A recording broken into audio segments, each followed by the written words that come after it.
Hey everybody, Jack here from the ERP Organizational Change Journal podcast. Here's an insightful quote from one of our episodes. Check it out. Please be sure to catch the entire conversation.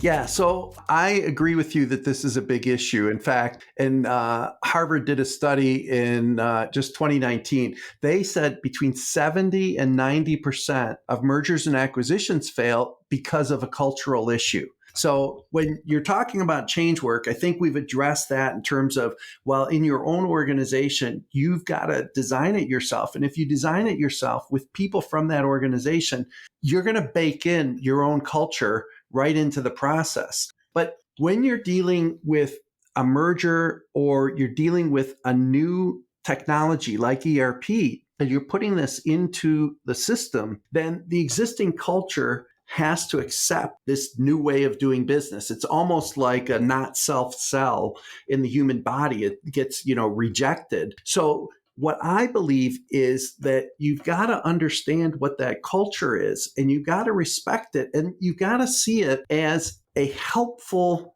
enabler to the work that you're doing. A lot of people look at culture and they say, well, it's a change resistant culture and we've got an issue with that and we're going to have to push this through. It's like, no. Let's step back and let's study and understand this culture. We had a merger and acquisition project, and we did a whole cultural analysis before we even started the work.